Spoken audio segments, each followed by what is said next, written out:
मोठे भाई तुम्हाला असं एकदम असं चेस प्लेअर व्हायला हवं होतं बघा. काय डोकं लावलंय तुम्ही, एकदम जबरदस्त असं ग्रँड मास्टर.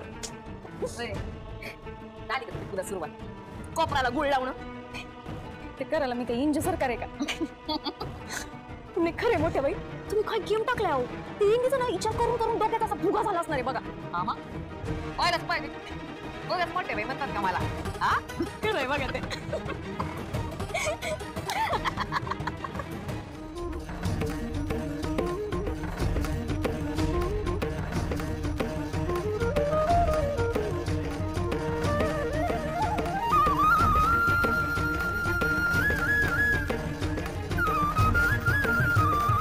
मी जे बोलते ना ते कर, आणि जे मी बोलत नाही ते पण मी करते. एखाद्या माणसाचे समोर गावेबाजपणे पत्ते कसे टाकायचे मला चांगलं माहिती. शिक माझ्याकडनं गदडे, शिक. ते तू आता मला काय म्हणाली होतीस?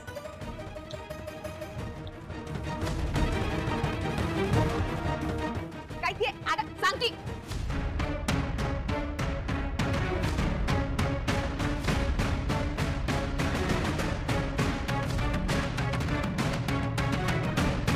आज सांगितलं होतं मी तुला, तू आता वाढी करणारीस, दिग्रस करेस.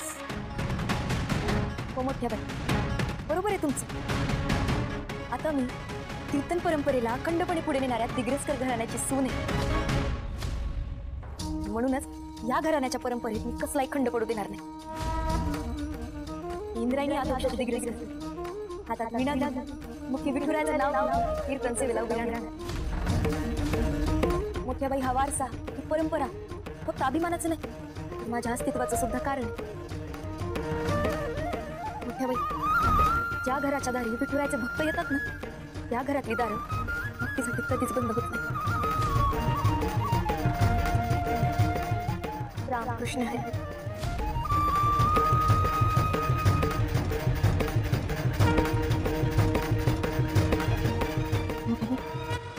तुम्हाला सांगत होती का सुनवत होती? निघेतून नालायक.